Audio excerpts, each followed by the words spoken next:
Hi, everyone, and welcome to another episode of the Sibme Coach Replay Show. I'm your host, Cory Camp, and today we're super excited to have back with us again Dr. Stephanie Affinito, one of our virtual coaches who, in addition to coaching with Sibme, is also a literacy teacher educator and literacy coach in upstate New York. She's an author.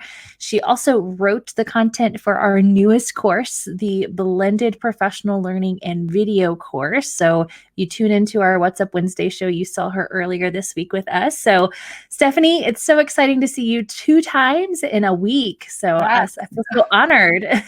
Thank you. So excited to be back, Cory. Thanks for having me. Yeah, of course. I'm super excited about this. And you and I were kind of talking a little bit. You've been super busy. So we've been planning to have you back on the show for a couple of weeks now, but I know you've just been tremendously busy, as a lot of us who are supporting teachers and supporting everybody doing this remote learning thing have been. But I'm excited that we finally got you on today, and I'm excited about the topic that you kind of chose to come in and share with us, because it's something that you and I are both in some different Facebook instructional coaching groups and various PD groups, and this has been a hot topic. So it has. Yeah, and it's right in line with the new release of our Blended Professional Development and Video course that you authored. So it'll be good. So today we're talking about tips. You've got some tips for us for facilitating virtual PD, any of those online sessions that we might do, whether those are a one-time thing or they're part of a blended learning experience or a fully remote experience.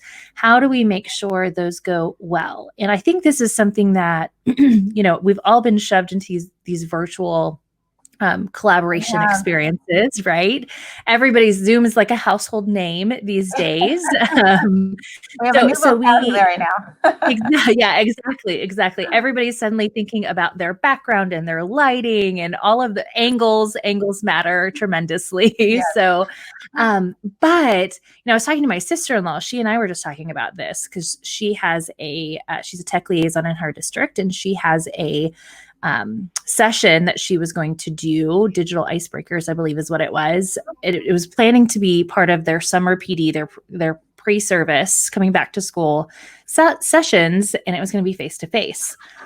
But now, with everything, that district's not planning on doing any face-to-face PD this summer, so she's got to take that and turn it into a virtual experience. And so she said, I need some tips for Zoom. I've been in a million Zoom meetings. Some have gone well, some have not, but I've never been the host of a Zoom meeting. So what do I need to know for this PD experience? And it really got us talking a little bit about things to prepare for, things to do during the session, ways that she can take this 3-hour session that she was going to do face-to-face and really kind of leak that over some more extended time with digital environment. So I'm really excited, and you have an amazing checklist for facilitating an online PD session or a virtual PD session. So that is the takeaway for today's episode, and I'll tell everybody how to get access to that. But let's get started with some of your tips and what we need to make sure we remember as we do this. Sounds good. I have 3 big, broad tips today that we'll talk about. These are tips that have been learned through experience and hours and hours and hours of facilitating virtual learning. Some planned and most unexpected, but still a learning experience nevertheless. Actually, especially a learning experience. Right. And so we've got 3 tips for you today to help you lead, facilitate, and connect with teachers in a virtual PD environment. The first one is one of my favorites, and that is to open up your virtual PD sessions with a soft start. Now, if we were in person doing a PD, teachers would meander in and trickle in, 1, 2, 3, 4 at a time. And they usually have that downtime to connect with each other, to say hello, to wave to a grade level colleague, and to just settle into the session a bit. Virtual sessions, we might jump into the content right away, trying to get everything in that we want to. But teachers need and deserve that same kind of soft start to a virtual PD that they also get in an in-person PD. And I might even say that they deserve it a bit more, because we are so isolated right now that those soft starts give us a chance to just connect as humans and people and colleagues that we haven't quite seen before.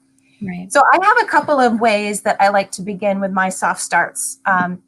The first one is just a really simple way of starting with a quote, opening up with a quote. It's actually one of the other tabs. If you want to move two over, I think. Oh, I can share yours, Stephanie, but you'll have to go to the tab for us. Yep. Okay, so I'm going to go to the tab here. There we go. Can you see that? Yes. Oh, that's beautiful. Okay. Beautiful slide. Yeah, it's one of my favorite sites that puts out some really beautiful quotes. And so one easy way to welcome teachers as they slowly trickle into your virtual meetings is to simply have a quote posted that they can see and think about and ponder as everyone kind of waits their turn to come in. This is one that is kind of related to what we're going through right now, but sometimes the quotes could be just quotes for our own social and emotional well-being, just get us to think about life in general. And other quotes might be more appropriate for the content. There's another one that I put up. This one is a bit more focused on how we take care of ourselves. Are we in doing mode or being mode? And I've got some other quotes that I use as well. I like to create them in a presentation so that when I find a really great one, I can copy and paste it, put the citation in my notes so I know where it came from, and then I can cycle through them in whatever session that I happen to need them for. So that's one of my kind of first tips. That's a nice, easy way to start a session with teachers. Let's see, another way is to start with a challenge or something to get teachers thinking or talking. And so I'm going to show my screen here again. This has been my favorite challenge that I've tried. I found this one on social media, shared on a Facebook page for instructional coaches, as Cory mentioned we're part of. And I open up the meeting a couple of minutes early, and I'll put a challenge like this on there. I'm lucky enough to work with literacy all day, and so this one is completely focused on my content, where teachers had a challenge to figure out how many children's books titles they could name by simply using the emoji clues. It was fun. It was colorful. Yeah, get everyone talking and actually typing into the chat box to see if we could figure out all of them. Some were easy and a couple of others were a little bit more challenging. So it got us going in some nice collegial conversation that everybody needs a little bit more of right now. Yeah. And then a third way, that's another easy way, is to simply open up the meeting with a question and put the question on a slide that you've shared your screen and just ask teachers to generate some thinking in the chat box so that they can start having some conversations with each other there.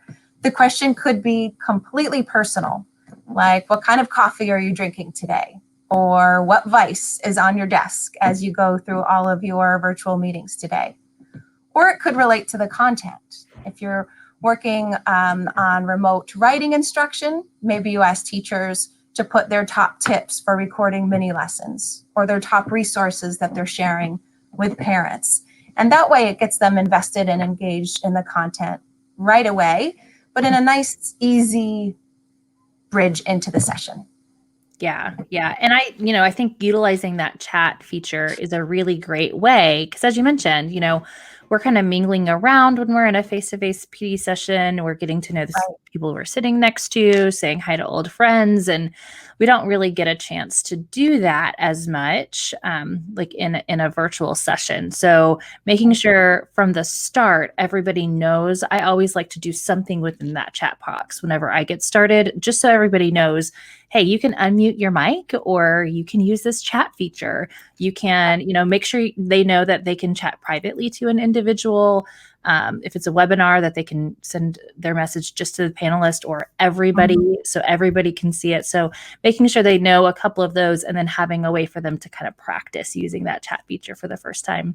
Definitely really helpful there. So Yeah, I think that's a really great tip. I love this emoji Pictionary.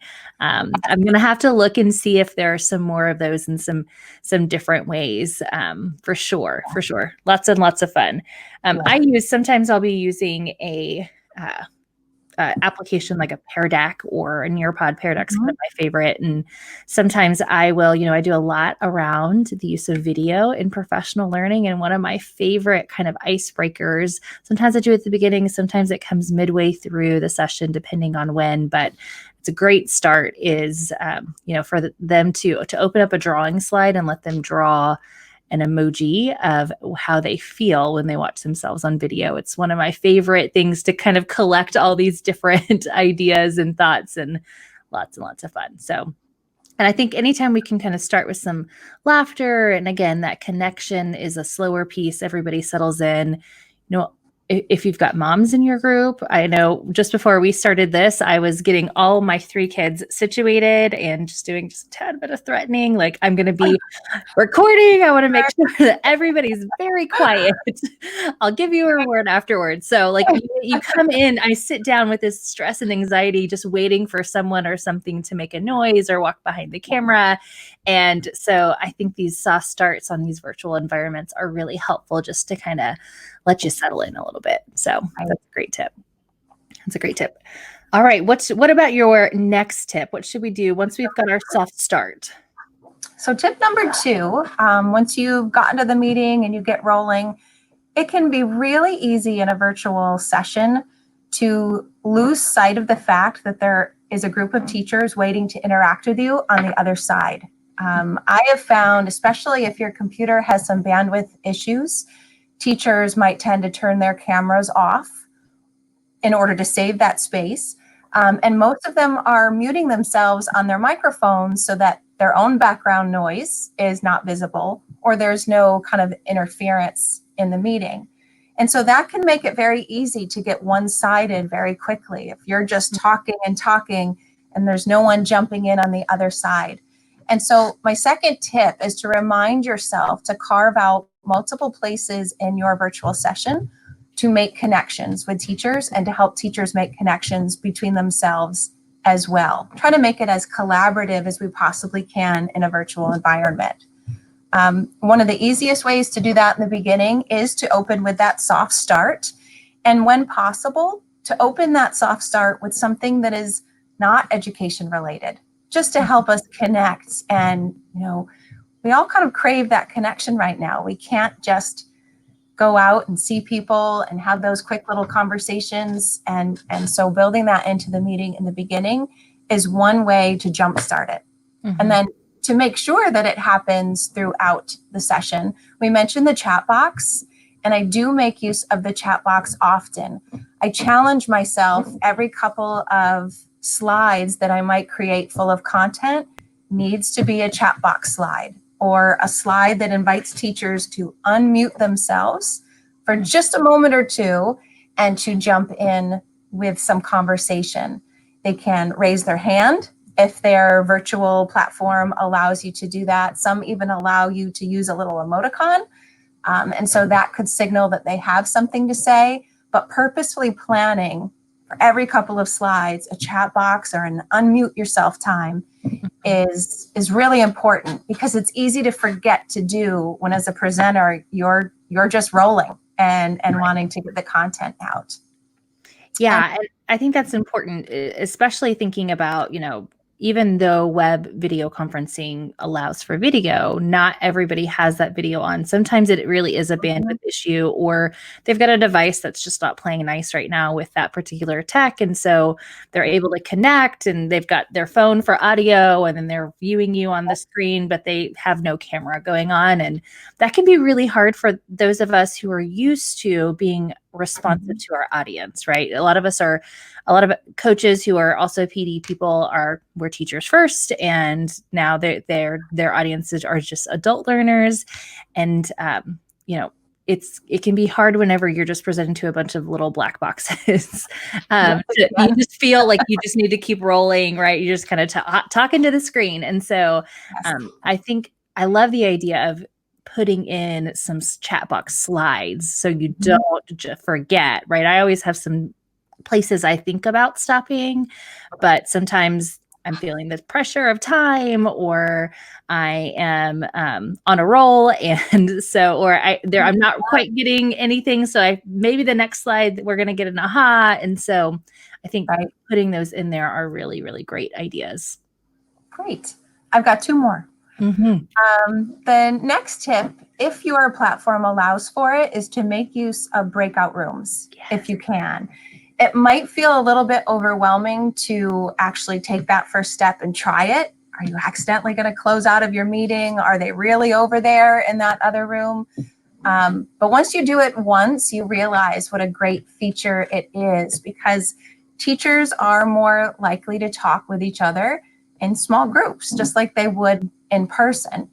And so teaming teachers up into grade level teams or vertical teams, or even letting them pick the room they want to visit based on the topic that the teachers want to talk about, is one way to help teachers be more comfortable speaking through Zoom or whatever platform that you're using, so that they can have those kinds of collegial conversations easily. And then the third, or actually maybe it's four, I've lost count, but the last, I'll say it's the last tip. Just as we said, to open with some conversation and connection is to end with some conversation and connection. We may be the only humans we will see for the next couple of hours, right? When we close out a meeting. So allowing yourself that time to not plan content up until the very last second, and to take 5-10 minutes, however much you can from your virtual session with teachers, to simply open it up for conversation, asking what someone has on their plate for the rest of the day, or taking a poll of how many virtual meetings everyone still has left, can go a long way to just breaking the ice again and sending teachers off with a smile rather than screen fatigue, which is a real thing. Yeah, it is. It absolutely is. Yeah. And, that's one of my favorite pieces of advice. And it's something that I give a lot when I'm talking with those who facilitate PD online. And it's also the one that I probably should listen to myself the most with. It doesn't happen often. I think I always plan for it, right, Stephanie? But my problem is because we got a later start, we took a while for everybody to get connected, or we had some technical difficulties, or one of the times I invited people to open up the chat or the mic, there was more conversation than I anticipated, right? We had some great conversations, so I continued to leave space for that. And now that's eaten up the time at the end of my session. And so my knee-jerk response is to just push through, right? I can follow up with an email, and, I could maybe even, send a little video out saying it was so great seeing you today. But that never serves me well whenever I continue to push through to the last minute and try to get it in, get my content in. I could always more easily send that content out in other ways. I really want to honor that connection, those questions. I think our teachers are more likely to ask a question there than in a follow-up email. And those who are going to follow up in an email, they'll probably do that as well, but I'll make sure I want to give that space. So I think that's a really, really good tip. Even if you're running a little bit behind, finding a spot to stop and just, what questions do you have, and all of that information. What are your next steps? Let's just talk about, self-care. Those I think are really, really important, especially now and as we move into summer PD. So it's a great tip. Okay, so we've got one more big tip in this facilitating online PD. Do you want to share what it is? Sure. Last but not least is to create a digital handout for the teachers that you're working with. Even when we're planning in-person professional development, it can be like juggling a lot of moving parts, handouts and websites and presentation slides and materials. And half the battle is just getting everything together in one place so that we all have it.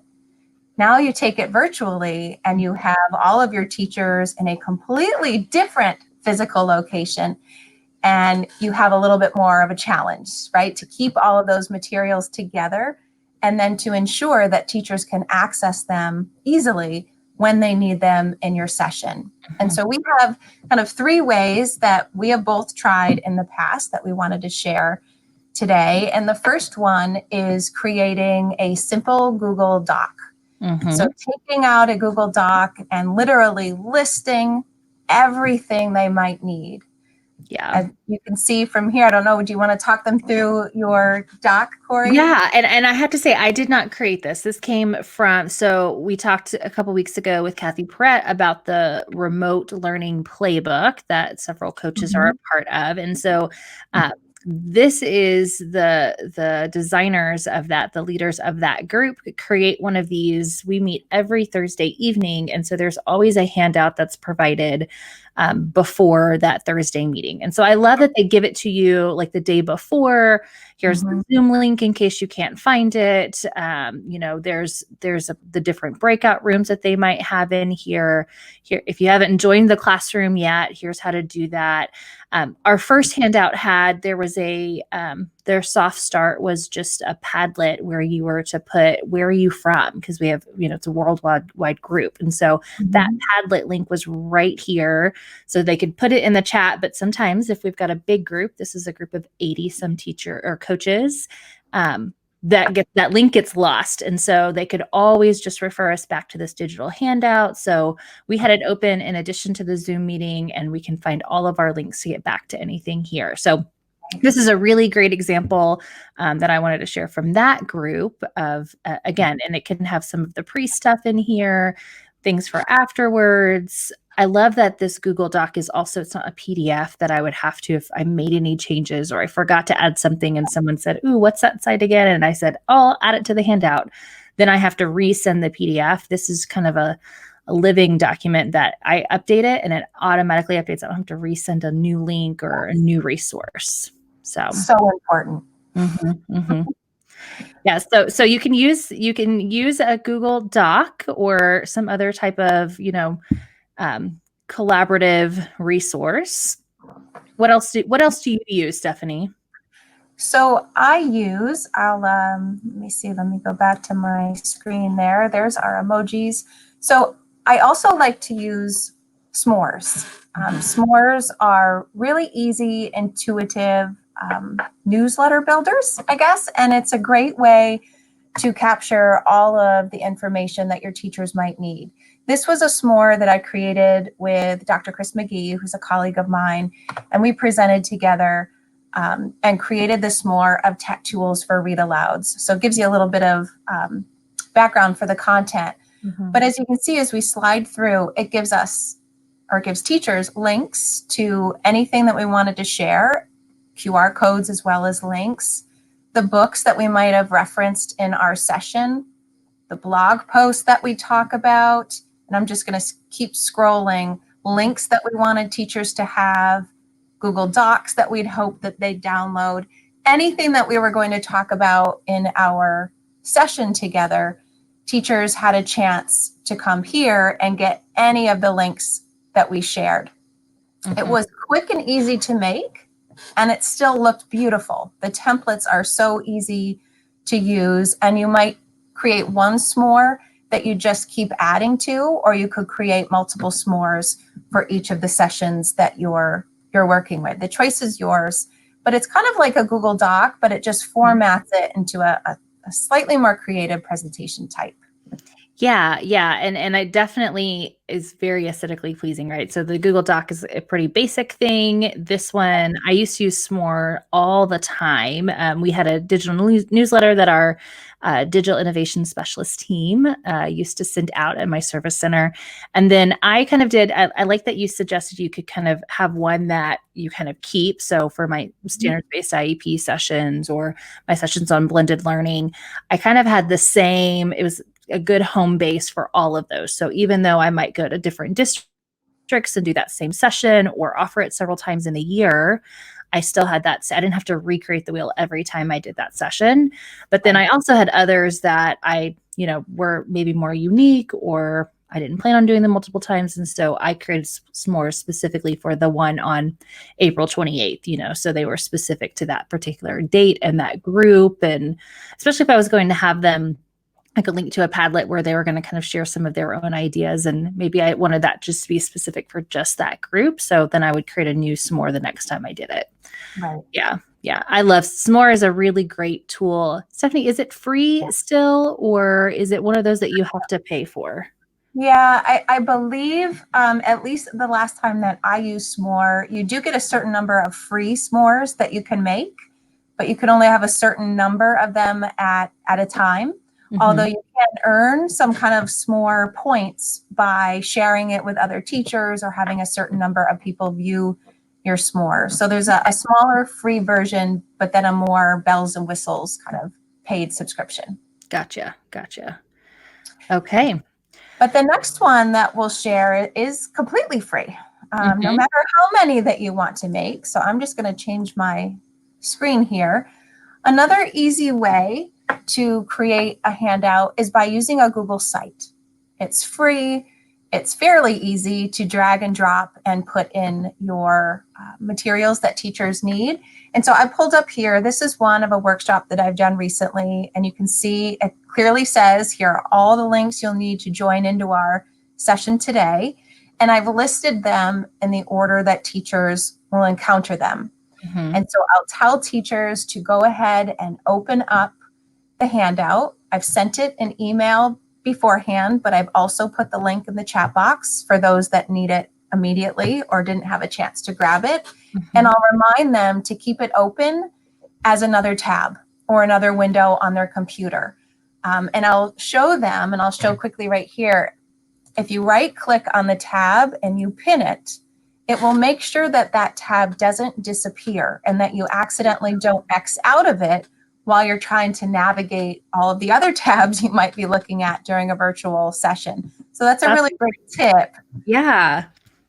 Now I need to use that tip as well. And I love as we were getting ready to air for today, I was telling you, I have not used Google Sites, but I love this idea.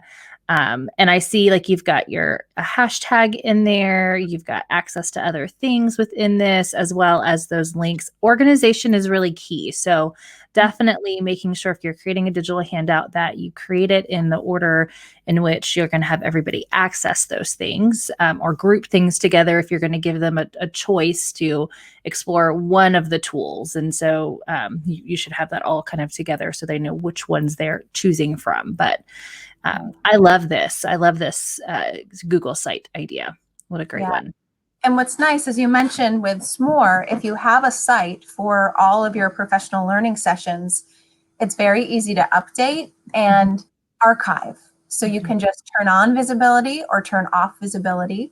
And it ends up being this really great portfolio of all of the things that you've done and shared with teachers over time. And if teachers lose the link, they can just head to your site, scroll through when the session may have been, and easily find their materials again. Yeah. What a great idea.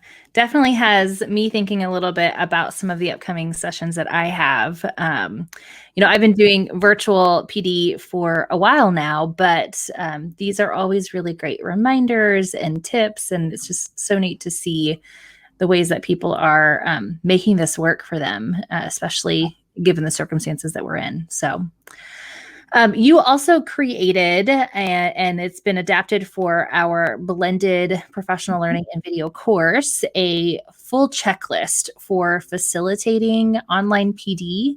And that's our takeaway today. So every Coach Replay episode, y'all, has a notes or takeaway from that coach who was featured on the show. And so this is Stephanie's for today. So head on over to learn.sibme.com. And the very first course there or tile there is going to be the Coach Replay notes and takeaways.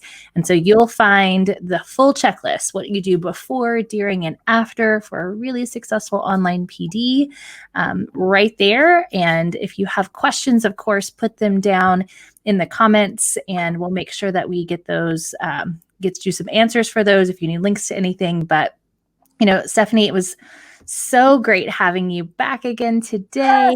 I'm so excited. It's always amazing to get to collaborate with you, and you and I are constantly voxing back and forth. And so I know you're super busy, so I want to thank you so much for joining us today, and we'll have you back again soon, I'm sure. Thank you. Thank you so much. I always love coming on to the replay show.